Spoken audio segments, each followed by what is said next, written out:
Assalamualaikum warahmatullahi wabarakatuh. Welcome back to my channel, Jamal Official Vlog. Kali ini saya akan membahas resiko tidak bayar utang pinjol legal OJK. Ini versi media update Juli 2022. Nah, apa aja nih? Ada perubahan atas sanksi yang terjadi bila mana nasabah tidak bayar utang pinjol legal OJK. Mau tahu kan? Simak videonya.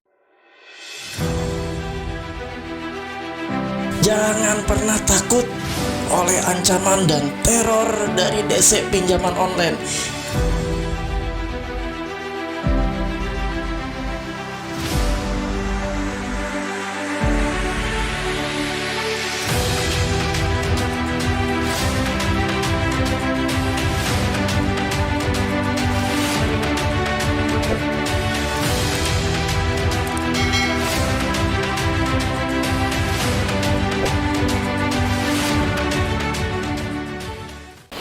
Alhamdulillah teman-teman semua, bagaimana? Sehat kan? Saya selalu berdoa buat kalian. Semoga kesehatan dan kelimpahan berkah selalu menyertai kalian semua ya. Amin ya robbal alamin. Tadi yang saya janjikan, kita akan membawakan salah satu tema, itu resiko tidak membayar utang pinjol legal OJK. Nah, ini resikonya apa? Ini adalah update dari media yang rilis di bulan Juli 2022. Saksikan ya, seperti apa. Tapi sebelumnya, kita seperti biasa, sebelum melangkah ke video-video selanjutnya, melangkah kepada materi berikutnya, kita tentunya selalu berdoa. Kita awali dengan doa, karena itu adalah suatu gaya hidup yang harus kita rubah. Gaya hidup sekarang kita adalah gaya hidup untuk berdoa dan mendoakan. Saling mendoakan itu lebih baik ya, teman-teman. Yuk, kita berdoa agar apapun yang kita kerjakan, langkah-langkah apapun yang sudah kita jalankan dan sedang berjalan, semoga Allah memberkahi dan semoga Allah meridhoi. Amin ya robbal alamin. Yuk kita berdoa. Ya Allah, ya Rob, yang maha pengasih dan maha penyayang, ya Allah, ampuni dosa-dosa hambamu ini ya Allah, atas segala kehilafan hamba ya Allah, yang telah masuk dalam jeratan ribawi pinjol seperti ini ya Allah. Ya Allah, berikan kami solusi-solusimu ya Allah. Berikan kami petunjuk-petunjuk. Dan berikan kami rezeki-rezekimu yang halal ya Allah. Jauhkan kami dari rezeki-rezeki yang haram. Rezeki-rezeki yang tidak Engkau ridhoi ya Allah. Ya Allah, kali ini hamba juga berdoa untuk saudara-saudara yang saat ini sedang sakit, sedang terbaring sakit ya Allah. Angkat sakit penyakitnya. Sembuhkan mereka ya Allah. Sembuhkan hamba-hambamu ini ya Allah, yang sedang kesakitan, yang sedang sakit ya Allah. Berikan mereka kesehatan ya Allah. Dan hambamu ini juga berdoa untuk saudara-saudara lainnya yang saat ini sedang kesulitan, sedang di PHK dari tempat kerjanya ya Allah. Berikan mereka pengganti pekerjaan yang terbaik yang datang darimu ya Allah. Pekerjaan yang Engkau ridhoi ya Allah. Pekerjaan yang akan lebih baik dari pekerjaan yang sebelumnya ya Allah. Ya Allah, berikan hamba keikhlasan menjalani hari demi hari atas himpitan hutang-hutang yang belum kami selesaikan ya Allah. Berikan kami kekuatan hati, berikan kami ketenangan hati ya Allah.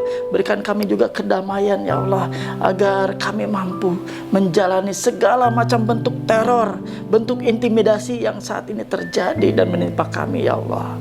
Ya Allah, perlancar segala usaha, segala ikhtiar, segala pekerjaan kami ya Allah. Permudah semuanya ya Allah, dan berikan semuanya keberhasilan ya Allah. Amin ya robbal alamin. Oke teman-teman semua, alhamdulillah kita masih bisa berdoa dan saling mendoakan. Itu adalah kunci paling utama, kunci utama sekali. Doa itu bisa menembus hal-hal yang mustahil sekalipun. Hal-hal yang kita tidak duga sekalipun, insya Allah, Allah akan menyediakan buat kita semua. Allah akan memberikan rezeki-rezeki yang terbaik. Allah akan memberikan apapun yang kita minta, asalkan kita patuh atas segala perintah-perintahnya. Yuk kita tinggalkan dunia riba pinjol seperti ini. Yang mampu menyelesaikan silahkan. Kalian bisa selesaikan hutang-hutang kalian. Bagi yang sudah tidak mampu, sudah stop. Dilarang gali lubang tutup lubang, stop. fokus ke pemenuhan kebutuhan keluarga. Fokus ke pemenuhan kebutuhan anak, istri, dan keluarga kalian. Itu yang lebih utama dan lebih penting. Jangan sampai kalian bisa membayar pinjaman online, tapi anak istri kelaparan.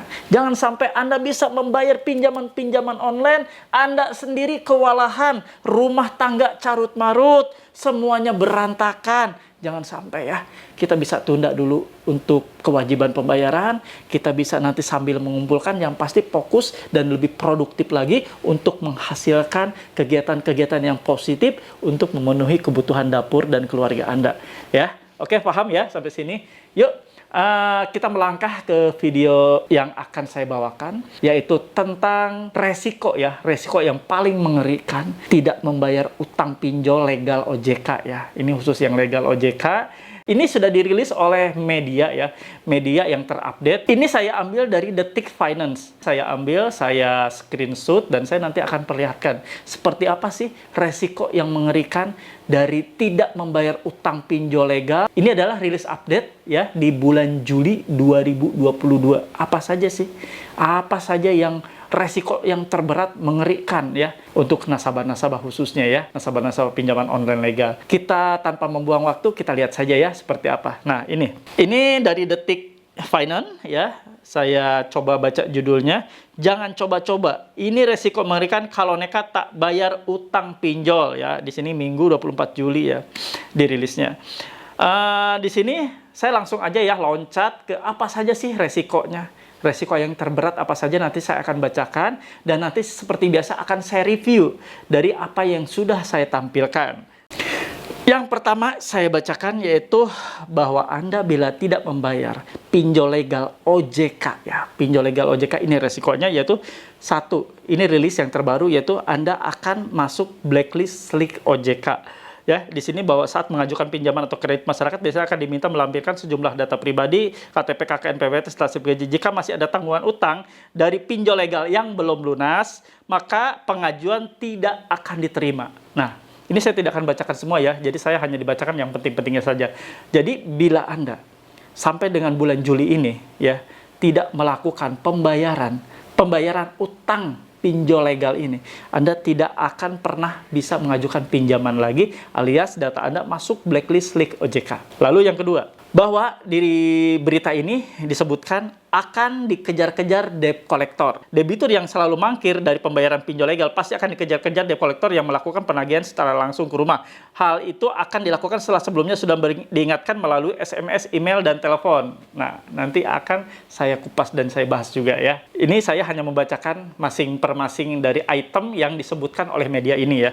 Ketiga, bila Anda tidak melakukan pembayaran utang ya, resikonya itu yang ketiga itu adalah data pribadi terancam disebar. Bahwa pihak yang melakukan pinjaman di pinjol ilegal memang tidak akan mendatangi rumah, tetapi membuat dirinya terancam terekspos pada pengambilan data pribadi, ponsel, serta potensi mengalami teror, intimidasi, dan atau pelecehan. Ya, ini berlaku sih khusus untuk ilegal ya, tapi tidak menutup kemungkinan legal pun sama melakukan teror ya dengan cara mengancam data pribadi. Bisa terjadi, cuma tidak memperlihatkan brandnya, mereknya dari pinjol legal mana. Nah, ini yang keempat ya. Saya sebutkan tadi sudah 1, 2, 3, dan 4 ya. Tadi satunya masuk blacklist OJK, duanya dikejar-kejar debt collector, tiganya data pribadi terancam disebar, keempatnya ini nih, denda dan bunga menumpuk. Nah, di sini jika utang pinjol tidak segera dilunasi, denda akan terus menumpuk dan membuat jumlah utang semakin menggunung. Jika telat membayar pinjaman, pada akhirnya utang lebih sulit dilunasi.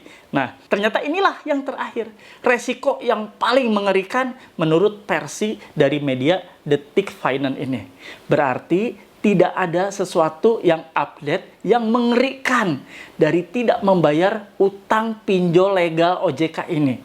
Berarti apa yang sudah saya sampaikan dari jauh-jauh hari sebelum video ini dibuat, bahwa tidak membayar pinjol legal OJK sekalipun tidak akan pernah berdampak serius ataupun beresiko sangat tinggi. Resikonya tidak ada. Jadi ini saya akan kupas ya. Berarti alhamdulillah walaupun ini terbaru dan dirilis, ternyata tidak ada resiko terbaru. Misalnya resiko ada undang-undang baru, ada peraturan baru, ataupun ada keputusan baru terkait masalah gagal bayar ini. Akan seperti apakah nasabahnya? Ternyata hanya 4 saja ya, hanya 4 saja. Saya ulangi ya, hanya 4. Yaitu 1, masuk blacklist atau SLIK OJK. Keduanya dikejar-kejar debt collector. Ketiganya data pribadi terancam disebar. Lalu yang terakhir keempat, hanya denda dan bunga yang menumpuk ya. Oke, saya akan kupas satu persatu agar kalian paham. Simak videonya. Halo teman-teman semua, jangan lupa untuk subscribe channel YouTube Jamal Official Vlog, lalu aktifkan loncengnya untuk mendapatkan notifikasi video-video terbaru. Terima kasih. Nah, resiko pertama yang tadi dirilis oleh media Detik Finance ini adalah bahwa masuk blacklist OJK. Kalian yang sudah kena blacklist OJK ataupun diancam akan di blacklist OJK, saya pikir semuanya akan berkata Alhamdulillahirabbil alamin.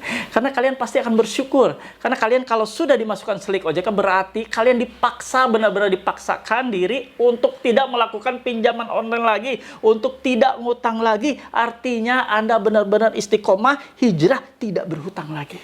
Alhamdulillah kawan-kawan. Itu adalah salah satu cara Allah, salah satu cara Tuhan untuk membuat Anda tidak minjol lagi, untuk membuat Anda dipaksa tidak melakukan pinjaman atau utang pinjol lagi. Itu sebenarnya sarana yang terbaik.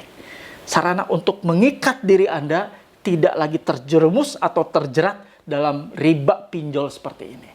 Harusnya alhamdulillah ya, kita tutup ya, cash close. Ini adalah sesuatu yang harusnya alhamdulillah dan harusnya bersyukur ya. Oke, yang keduanya bahwa Anda akan dikejar-kejar debt collector.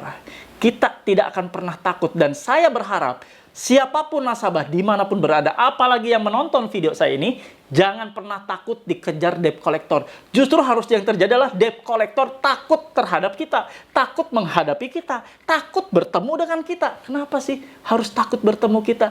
Ya jelas takut. Sekarang teman-teman ketahui, tidak ada satupun debt collector yang datang mengunjungi rumah nasabah memiliki kelengkapan dokumen yang lengkap, memiliki dokumen-dokumen yang seharusnya dibawa dan diperlihatkan kepada nasabah.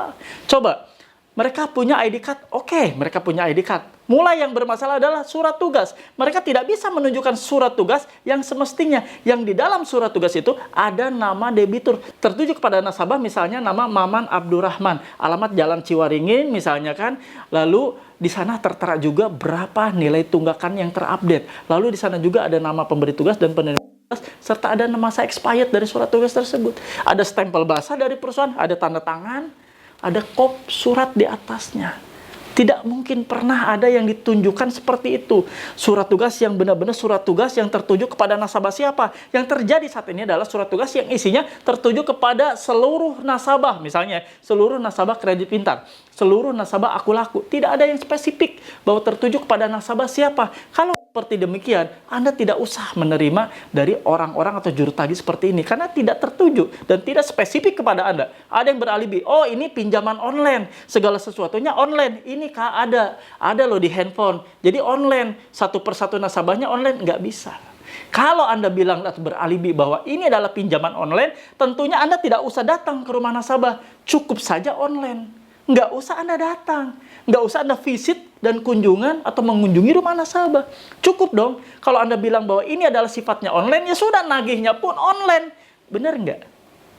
Benar nggak kawan-kawan? Kalau mereka bilang online, ya bahwa ini adalah semuanya online, kenapa nagihnya nggak online? Kenapa nagihnya ke rumah? Kenapa kadang-kadang ngaco juga nagihnya kenapa harus ke kantor? Lucu kan? Kalau mereka bilang online, ya sudah online aja semuanya. Nggak usah ada yang namanya offline. Nggak usah ada yang namanya mengunjungi ke rumah nasabah. Nggak usah ada yang namanya sampai berkunjung kepada kantor nasabah. Bener kan? Jawab tulisannya di kolom komentar jawaban Anda ya. Bener nggak apa yang saya omongin? Oke? Nah, lalu yang ketiga nih, yang saya akan review. Data pribadi terancam disebar. Ya, ini sih dia bilangnya tentang masalah yang ilegal ya, mengancam sebar data dan sebagainya. Ingat ya, kalau Anda sudah diancam dan disebar data, otomatis dong, Kalau Anda memiliki harga diri, Anda tentu tidak akan menyelesaikan pembayaran ini atau menunda dulu pembayaran sampai benar-benar yang menghina dan menyebarkan data Anda datang ke rumah Anda dan mengklarifikasi kenapa dan tujuannya apa menyebarkan data. Karena seperti kita tahu, sekarang yang legal sekalipun, 1 hari pas jatuh tempo sudah menyebarkan informasi Anda tidak bayar itu ke seluruh kontak darurat Anda. Bahkan ada yang laporan ke saya, keluar kontak darurat. Ini adalah sesuatu perbuatan yang tidak dibenarkan. Melakukan penyebaran data seperti itu tidak dibenarkan. Benar atau tidak? Kalian pasti kan ada yang mengalami jatuh tempo, baru 1 hari sudah disebar data ke mana-mana, ke kontak darurat. Dan itu membuat Anda malu. Kalau sudah demikian, Anda tentunya paham ya, harus bersikap seperti apa. Kalau saya pribadi mengalami hal seperti itu, saya tidak akan pernah membayarnya. Karena kalau kita niat pembayar, tadinya niat bayar yang benar-benar tidak dipermalukan. Kalau sudah dipermalukan, orang yang mau berniat membayar sekalipun, membayar lunas sekalipun, kalau sudah dipermalukan, mereka akan malas. Dan mereka udah nggak mau lagi lakukan pembayaran. Dan ini adalah suatu kerugian yang besar yang akan menimpa dari pinjol-pinjol ini. Rugi besar karena kelakuan-kelakuan yang dilakukan oleh para DC ini untuk memangkas atau menempuh jalan yang pintas dengan cara menagih, mempermalukan. Harapannya tadi dengan cara mempermalukan, mereka langsung mendapatkan pembayaran atau menyegerakan pembayaran si nasabah ini. Padahal terbalik. Justru yang terjadi adalah terbalik. Nasabah justru malah malas melakukan pembayaran karena sudah dipermalukan. Sesuatu yang salah. Salah menafsirkan dan salah memprediksi, dan terjadi akhirnya gelombang nasabah malas bayar, gelombang nasabah gagal bayar serentak ya, yang terjadi bisa membuat Anda kolaps. Khususnya DC-DC bisa membuat dapur DC tidak ngebul lagi. Oke, ini yang keempat yang saya akan review ya, yang terakhir nih ya. Denda dan bunga menumpuk, ya jelas. Denda dan bunga menumpuk. Jangankan denda dan bunga. Kalau kita lihat, bahkan ada beberapa laporan yang dilakukan oleh member Paguyuban Melawan Pinjol yang saya asuh, itu sampai yang namanya denda ini tidak rasional lagi, alias irasional. Denda harian begitu besar sekali. Padahal ini adalah legal, dan legal sendiri sudah jelas-jelas ya aturannya bahwa nanti si dendanya ini tidak melebihi 100% dari pokok. Kalau Anda mempunyai hutang 2 juta, tidak melebihi, denda ini tidak melebihi 2 juta. Berarti kalau disatukan antara pokok itu 2 juta dan denda tidak boleh melebihi pokok itu berarti 2 juta. Berarti semuanya itu 4 juta. Dan tidak boleh melebihi 4 juta itu kalau Anda mempunyai hutang 2 juta. Tapi pada kenyataannya, di lapangan terjadinya apa? Bablas kan? Utang 2 juta pun bisa menjadi 6 juta, 8 juta. Realita di lapangan seperti ini. Mau gimana lagi? Ya, oke. Jadi kita tarik kesimpulan bahwa tadi yang dirilis oleh media dari Detik Finance ini, bahwa ternyata resiko yang terberat sekalipun tidak ada. Ya, tidak ada bahwa resiko sampai akan dilakukan atau gugatan-gugatan yang akan dilakukan oleh beberapa dari pinjol ini sedang menyiapkan gugatan atau apapun ya yang mereka sedang persiapkan secara proses hukum. Ternyata tidak ada. Hanya sebatas tadi yang keempat adalah denda dan bunga makin menumpuk dan makin berjalan. Sudah itu aja. Nggak ada yang lain ternyata ya. Alhamdulillah. Oke teman-teman, sudah paham ya? Ternyata apa yang diberitakan oleh media tadi, seperti yang diberitakan oleh kawan kita, Detik Finance seperti ini, ternyata tidak ada. Tidak ada resiko yang terberat, tidak ada resiko yang mengerikan, hanya sebatas yang tadi, yang 4 item tersebut. Dan yang terakhir tadi adalah resiko yang paling tinggi adalah bahwa denda dan bunga makin menumpuk. Ya, artinya tidak ada proses lanjutan, misalnya si pinjol ini berproses ya, atau mengadakan kesepakatan dengan beberapa lembaga pinjol lain atau dengan beberapa pinjol lainnya untuk melakukan gugatan, atau misalnya dari AFI sendiri mengeluarkan statement akan menggugat seluruh nasabah yang gagal bayar. Ternyata tidak ada ya. Resikonya tidak ada resiko yang berat. Resikonya itu hanya dimasukkan slik OJK, dikejar-kejar DC, lalu disebar datanya, dan denda yang menumpuk. Tidak ada yang lainnya ya kawan-kawan. Tetap semangat dalam kondisi seperti ini. Jangan pernah mau kalian dihina, diancam seperti itu. Setelah dihina, diancam, lalu kalian disebar datanya. Tiba-tiba, Bapak Ibu, ini gimana ya pembayaran? Enak banget ente. Sudah mempermalukan saya dikenakan denda pula. Udah itu saya disuruh bayar pula, disebar datanya pula. Enak banget ya. Sekarang nasabah sudah jelas. Di dalam perjanjian yang sudah dibuat, walaupun secara elektronik, secara online, sudah dijelaskan komponen-komponen denda yang terjadi. Komponen-komponen denda itu harus dibayar ketika nasabah melewati pembayaran setelah jatuh tempo. Dan itu harus dibayar dan melekat pembayaran tersebut. Tapi nyatanya, sekarang H+1 sudah disebar datanya kemana-mana. Nasabah juga ditagih untuk bayar denda juga. Enak banget ya. Apakah di perjanjian ada? Di perjanjian apakah ada ketika menunggak 1 hari ada komponen lain selain denda? Apakah ada klausul di sana bahwa setelah menunggak 1 hari denda dikenakan denda nasabahnya, lalu nasabah juga akan disebar-sebarkan datanya, akan ditagih-tagihkan kepada para kontak darurat atau di luar kontak darurat? Ada tidak? Nggak ada kan?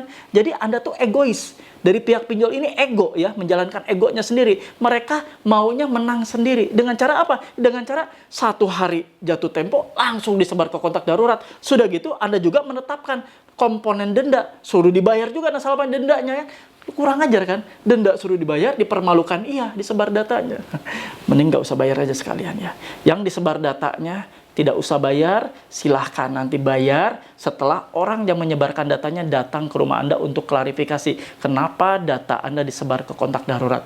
Baru Anda bayar di rumah. Silahkan Anda bayar, karena utang memang adalah hutang. Tapi kalau Anda dipermalukan, bayar saja di rumah. Bayar sekalian di rumah dan minta ketemu dengan orang yang sudah mempermalukan Anda. Oke teman-teman semua, kita sudahi video kali ini. Mudah-mudahan kalian paham dengan apa yang saya bawakan. Mudah-mudahan menambah semangat kalian untuk aktivitas sehari-hari lebih kencang lagi, lebih semangat lagi ya. Jangan kendor, ojo kendor katanya kan, seperti itu ya. Saya berharap teman-teman semua makin semangat untuk menjalani hari-hari ini tanpa terlalu fokus atau larut ke dalam permasalahan-permasalahan yang sekarang dan saat ini terjadi. Permasalahan pinjol, permasalahan Anda gagal bayar, permasalahan Anda sampai detik ini belum sanggup melakukan pembayaran, tidak akan pernah berujung atau beresiko yang terberat sekalipun apa tidak ada ya. Karena gagal bayar Anda itu dilindungi oleh hukum. Anda yang gagal bayar atau tidak membayar kewajiban utang-utangnya tidak akan pernah dipidana penjara atau tidak akan pernah diproses secara pidana dan berujung di penjara.